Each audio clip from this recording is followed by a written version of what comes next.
आज की क्लास एक बेसिक इंट्रोडक्टरी क्लास होने वाली है और मेरे साथ साथ अपनी नोटबुक्स में हेडिंग डाल लो, bank reconciliation statement. Bank reconciliation statement, short में इसको बोलते हैं BRS। जब बुक्स ऑफ अकाउंट्स बना रहे होते हैं, जितने भी हम बुक्स ऑफ अकाउंट्स बना रहे होते हैं वो बना रहे होते हैं फर्म की। हम बुक्स ऑफ अकाउंट्स किसकी बना रहे होते हैं? फर्म की। फर्म यानी हमारी दुकान की। तो अब हमारी दुकान में जितनी भी ट्रांजैक्शंस होंगी, एक बिजनेसमैन जितनी भी ट्रांजैक्शंस करता है वो जनरली कहां से करता है? अपने बैंक से। और इस बैंक में वो एक करंट अकाउंट खोल के रखता है। करंट अकाउंट एक ऐसा अकाउंट होता है जो स्पेसिफिकली बिजनेसमैन के लिए खोला जाता है। मतलब वो उसमें जितनी मर्जी ट्रांजैक्शंस करे, कोई लिमिट नहीं है। जो हम लोगों का अकाउंट होता है सेविंग्स अकाउंट, उसके अंदर ट्रांजैक्शंस की लिमिट होती है, लेकिन करंट में ऐसा कुछ नहीं है, जितनी चाहो उतनी ट्रांजैक्शंस करो। अब बैंक में बहुत सारा पैसा आएगा भी और बहुत सारी पेमेंट्स भी होंगी, क्योंकि चेक से पेमेंट होंगी सारी। बैंक से अगर जाएगा तो चेक ही जाएंगे और चेक ही आएंगे। तो चेक का आना जाना, बैंक में सबमिशन होना, क्लियर होना, तो उसमें कुछ टाइम लग जाता है। तो जितनी भी ट्रांजैक्शंस हैं वो सब फर्म अपने पास रिकॉर्ड करती है। कहां पे? कैश बुक में। फर्म अपने पास रिकॉर्ड करती है कहां पे? Cash book. कौन सा कॉलम? बैंक का कॉलम। कैश बुक में दो कॉलम्स होते हैं, कैश कॉलम, एक बैंक कॉलम। कैश कॉलम में सभी कैश वाली ट्रांजैक्शंस लिखते हैं और बैंक कॉलम में सभी बैंक वाली ट्रांजैक्शंस लिखते हैं। सिमिलरली ये तो आपने बनाया, ये किसने बनाई? कैश बुक फर्म ने बनाई। सिमिलरली हमारे अकाउंट का हिसाब बैंक भी रखता है।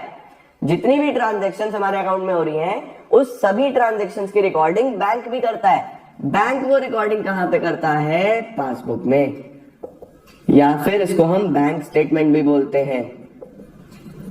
पासबुक एक ऐसी बुक होती है जो बैंक के द्वारा बनाई जाती है, बैंक बनाता है, जिसमें वो सभी ट्रांजैक्शंस लिखता है जो हुई हैं। इसका मतलब अगर मैं 8 जनवरी को कोई चेक डिपॉजिट करा रहा हूं, अगर मैं अपने पास एंट्री कर रहा हूं, तो बैंक भी उस चेक के डिपॉजिट होने की एंट्री कर रहा होगा। समझ रहे हो? इसका मतलब मेरे अकाउंट का हिसाब मैं तो रख ही रहा हूं, मेरे साथ साथ मेरे अकाउंट का हिसाब कौन रखता है? बैंक भी रखता है। अब क्या होता है, जब भी मंथ एंडिंग होता है या ईयर एंडिंग होता है, जनरली मंथ एंडिंग में ही क्या होता है, एक बिजनेसमैन मैचिंग करने के लिए ये देखता है कि यार यहाँ पे जितनी ट्रांजैक्शंस हुई हैं, सपोज यहाँ पे 10 ट्रांजैक्शंस हुई हैं, जिसमें 6 में इनफ्लो हुआ है यानी प्लस पैसा आया है और 4 में पैसा गया है, हमने कोई पेमेंट करी होगी। तो जब हम हिसाब रख रहे हैं तो बैंक भी तो हिसाब रख रहा होगा, इससे मैच ही कर लेते हैं। अब इससे मैच करा, जब इससे मैच करा तो यहाँ पे हुई 11 ट्रांजैक्शंस, जिसमें पता चला कि यहाँ पे 7 इनफ्लो है और 4 आउटफ्लो है। 7 बार पैसा आया है और 4 बार पैसा गया है। अब मैं तो परेशान हो जाऊंगा कि यार पैसा कैसे आ गया, मेरे अकाउंट में पैसा एक्स्ट्रा है, मेरे अकाउंट में पैसा एक्स्ट्रा पड़ा हुआ है, क्योंकि मेरे अकॉर्डिंगली तो 6 बार ही आया था, मैंने सिर्फ 6 बार ट्रांजेक्शन करी है, बैंक कह रहा है 7 बार ट्रांजेक्शन करी है। तो बाद में पता चला कि बैंक ने हमें एक इंटरेस्ट भी दिया था, बैंक ने हमें इंटरेस्ट दिया। अब इंटरेस्ट का मैसेज तो नहीं आता, बैंक तो ना कैश में देता, बैंक मेरे अकाउंट में ही डाल देता है। तो ऐसी ट्रांजेक्शंस की वजह से कई बार जो मेरा बैलेंस है एज पर पासबुक वो मैच नहीं होता एज पर कैश बुक से। तो कैश बुक और पासबुक का बैलेंस मैच क्यों नहीं होता? कोई इंटरेस्ट मिल गया, बैंक ने कोई हमारा इलेक्ट्रिसिटी का बिल दे दिया, किसी कस्टमर ने डायरेक्टली मेरे बैंक में पैसा ट्रांसफर कर दिया, मुझे उसकी इन्फॉर्मेशन ही नहीं है, या हमने कोई चेक दिया था जो इस मंथ में क्लियर ही नहीं हुआ, वो नेक्स्ट मंथ में क्लियर हुआ, हमने तो माइनस इसी मंथ में कर दिया, जबकि बैंक से वो कब माइनस हुआ? नेक्स्ट मंथ में।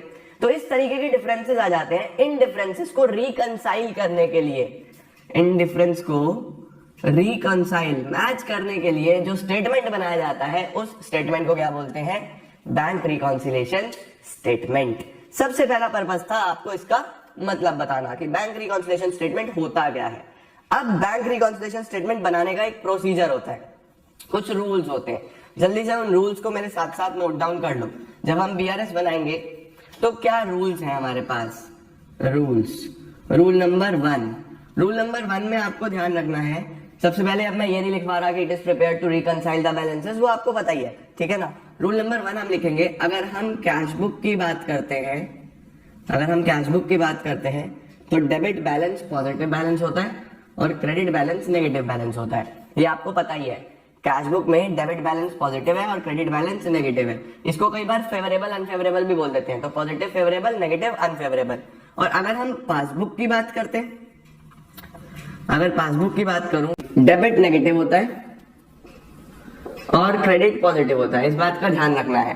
डेबिट नेगेटिव होगा और क्रेडिट पॉजिटिव होगा। कैश बुक में debit positive, credit negative, passbook में डेबिट नेगेटिव और क्रेडिट पॉजिटिव, ठीक है ना। जैसे आपके बैंक में पैसा आता है तो आपके पास मैसेज आता होगा your account has been credited, तो बैंक तो आपको क्रेडिट करता है, लेकिन आप कहां पे रिकॉर्ड करते हो? अपनी बुक में, डेबिट में। कैश बुक हम बनाते हैं, पासबुक बैंक बनाता है। ओके, इसके बाद number 2, in every situation prefer passbook first. Her situation में पासबुक को ही प्रेफर करना है। पासबुक को प्रेफर करने से क्या मतलब है कि सपोज मेरे कैश बुक में, मेरे अकाउंट में 11,000 रुपीज दिखा रहा है और पासबुक में 12,000 दिखा रहा है, तो मैं क्या करूंगा? इस 11 को 12 बनाऊंगा। मैं हमेशा किसको प्रेफर करूंगा? पासबुक को। हमेशा इंपॉर्टेंस किसको देनी है? पासबुक को देनी है। रीजन क्या है? क्योंकि हम इसमें चेंजेस नहीं कर सकते, ये तो बैंक ने प्रिंट करके दे दिया। चेंजेस आप किस में कर सकते हो? अपनी कैश बुक में। तो आप हमेशा कैश बुक को किस पे ले जाने की कोशिश करोगे? पासबुक के बैलेंस के पास, ठीक है। अगर यहाँ 12 है तो इसको भी 12 बनाओ, यहाँ पे 1 प्लस करके 12 बनाओ, ठीक है। सिमिलरली कैश बुक और पासबुक, अगर यहाँ पे 12 है और यहाँ पे 11 है, तो ये नहीं कि इसको चेंज करो, इसको मैं चेंज कर ही नहीं सकता। हमें चेंज किस में करना होगा? कैश बुक में। फिर से तो इसको माइनस करके, यहाँ पे 1 माइनस करके इसको 11 बनाओ। आप जितने भी चेंजेस करोगे वो सभी के सभी इधर कैश बुक में करते हो, पासबुक में नहीं करते हो। Okay, next number 3, if question starts from balance as per cash book, it will be ending on balance as per passbook। अगर क्वेश्चन कैश बुक से शुरू हुआ तो पासबुक से खत्म होगा, एंड वाइस वर्सा समझते हो? कैश बुक से शुरू हुआ तो पासबुक पे खत्म होगा, पासबुक से शुरू हुआ तो कैश बुक पे खत्म होगा। यानी कि ये टोटली इसी हिसाब से सिस्टम चलता है। अगर क्वेश्चन स्टार्ट हो रहा है कैश बुक से तो पासबुक पे खत्म होगा, पासबुक से शुरू हो रहा है तो कैश बुक पे खत्म होगा, ठीक है। इसका जल्दी से स्क्रीनशॉट ले लो, फिर इसको हटा के मैं आपको फॉर्मेट लिखवा रहा हूं।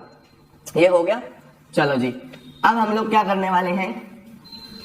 अब हम लोग लिखने वाले हैं format of bank reconciliation statement. देखो बीआरएस के बहुत सारे फॉर्मेट्स हो सकते हैं, बट कॉन्सेप्ट सेम है। तो फॉर्मेट तो आप बाद में भी चेंज कर सकते हो कि आपको क्या पढ़ाया गया है, बट कॉन्सेप्ट सिमिलर रहता है सारे केसेस में। नोट नंबर 4 बनेगा फॉर्मेट ऑफ बीआरएस।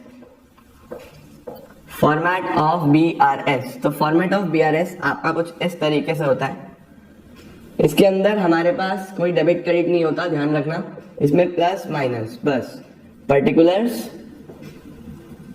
उसके बाद प्लस और माइनस, यही इसका फॉर्मेट होता है और इसका कोई भी फॉर्मेट नहीं है, ठीक है। यहां पे लिख देंगे BRS, bank reconciliation statement, as on या एज एट कौन सी डेट पे आप लोग इसको बना रहे हो। Okay, make sure to keep this in mind, this is not an account. ये कोई अकाउंट नहीं है, ये एक स्टेटमेंट है जो सिर्फ रिकॉन्साइल करने के लिए बनाया जाता है कैश बुक और पासबुक को, ठीक है। यहाँ पे शुरू हो रहा है क्वेश्चन, सपोज मैं लिखता हूं balance as per cash book.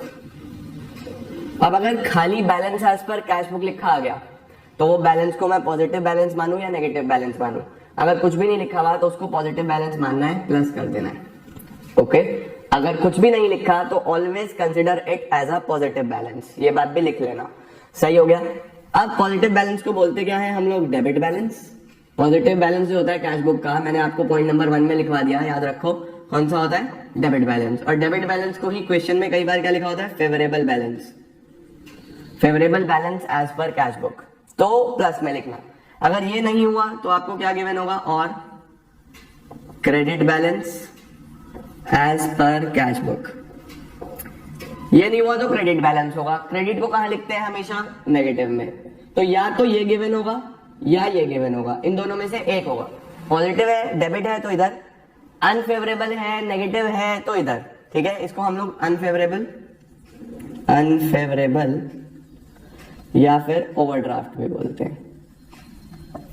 अब कुछ आइटम्स इसमें प्लस होती है और कुछ आइटम्स माइनस होती हैं। क्या क्या प्लस होता है? ऐड करेंगे हम लोग। Number 1, cheques issued but not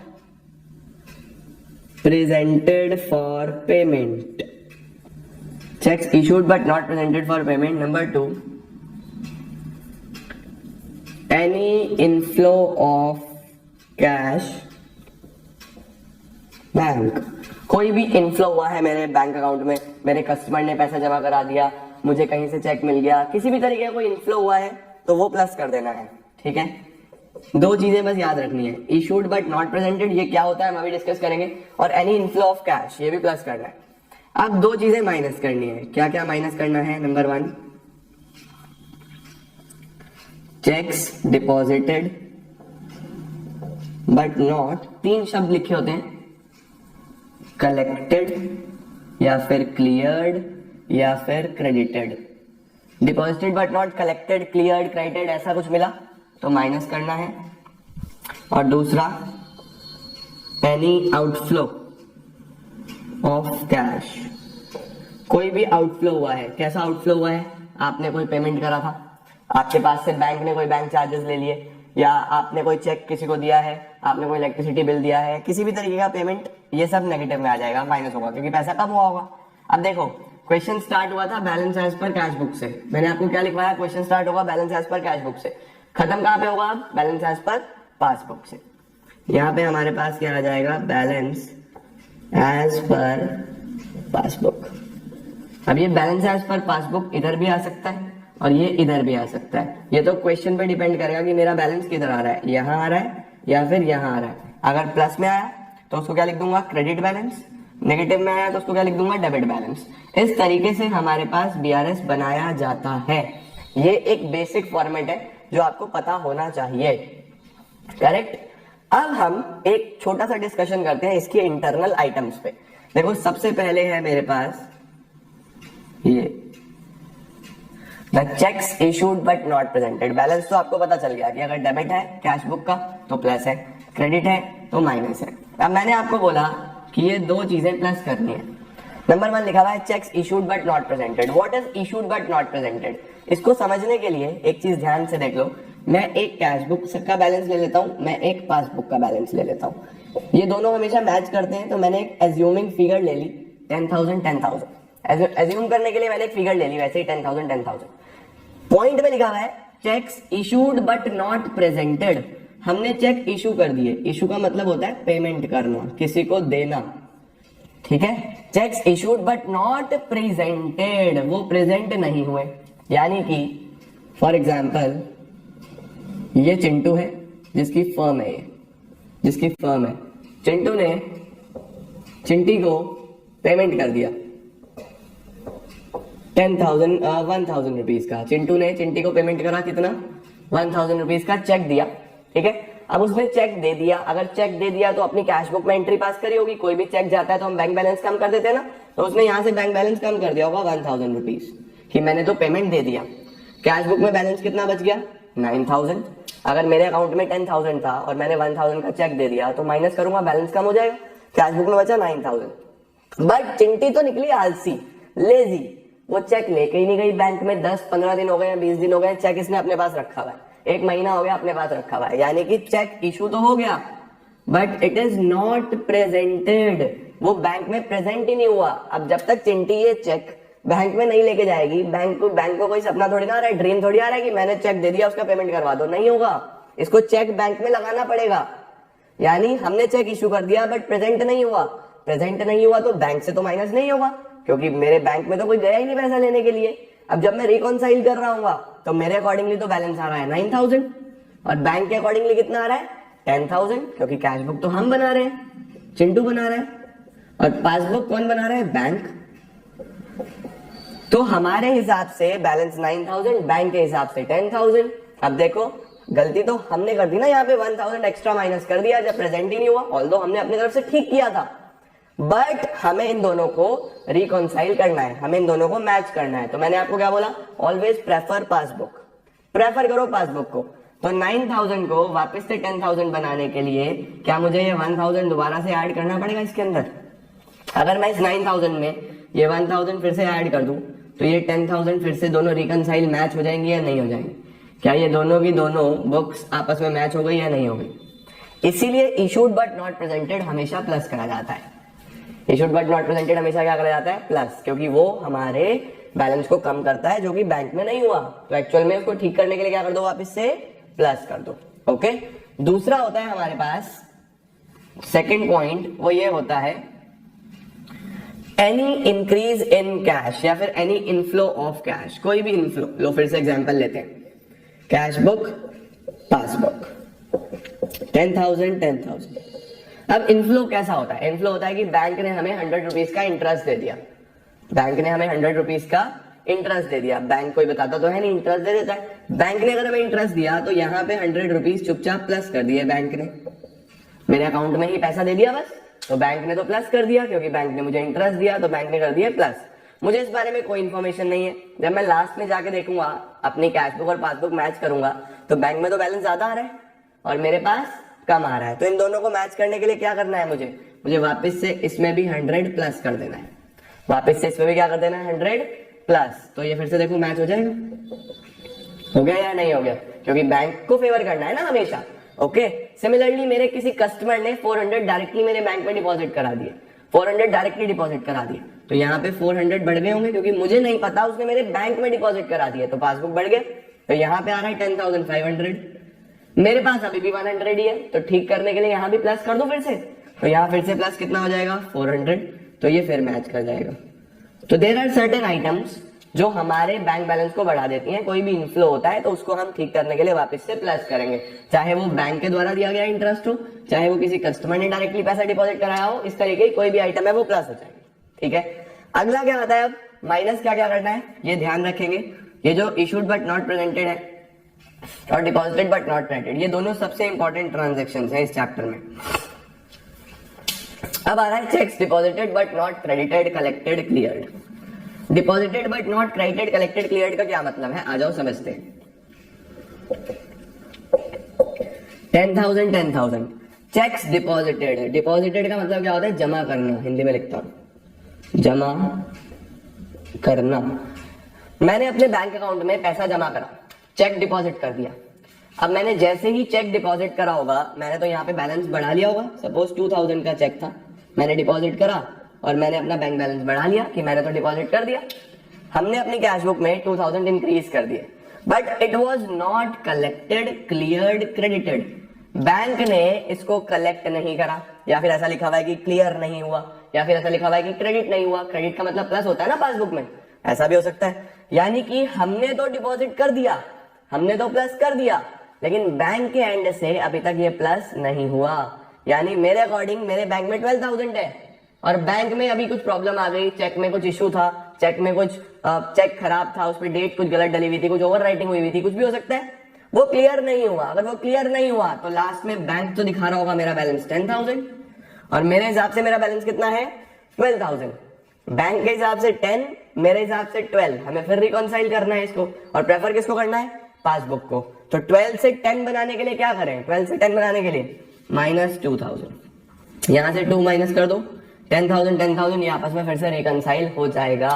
तो डिपॉजिटेड बट नॉट क्लियर्ड का मतलब मैंने डिपॉजिट करा, मैंने बैलेंस भी बढ़ा लिया, बट वहां तो क्लियर ही नहीं हुआ, तो हमें इसको वापस से माइनस करना पड़ेगा, इसीलिए ये लेस में आ जाता है, इधर लिखेंगे। इसके बाद एनी आउटफ्लो ऑफ कैश, अगर कोई भी आउटफ्लो ऑफ कैश हुआ है, सपोज इसको वापस से अब 10,000 कर देते हैं। आउटफ्लो ऑफ कैश का मतलब कि बैंक ने कोई हमारे से चार्जेस ले लिए या बैंक ने कोई पेमेंट कर दिया, सपोज 2 काम हुए, एक तो 1,000 का इलेक्ट्रिसिटी का बिल पे कर दिया और 1,000 के चार्जेस ले लिए, ये बैंक ने माइनस कर दी दोनों अमाउंट हमारे पास से, तो बैंक के अकॉर्डिंगली तो 8,000 बच रहा है और मेरे अकॉर्डिंगली कितना बच रहा है, ओनली 10,000। मेरे हिसाब से 10 है क्योंकि मुझे पता ही नहीं है कि मेरे पेमेंट्स हो गए हैं, बैंक ने मेरे से पैसे ले लिए, तो 10 को 8 बनाने के लिए क्या 2,000 वापस से माइनस करेंगे या नहीं करेंगे, वापस से माइनस करेंगे, तो देखो 8 ये मैच कर जाएगा, समझ गए, इसीलिए ये भी माइनस करा जाता है। तो कोई भी पैसा आया तो प्लस कर देना, गया तो माइनस कर देना, issued but not presented plus, deposited but not collected या क्लियर्ड माइनस, बस फिर क्या करना है, फिर तो हमें इन दोनों साइड्स को मैच करके बैलेंस निकालना है, बैलेंस निकालो और फिर this is it, this is over. Video पसंद आए तो लाइक करना मत भूलना और सभी के साथ शेयर कर देना।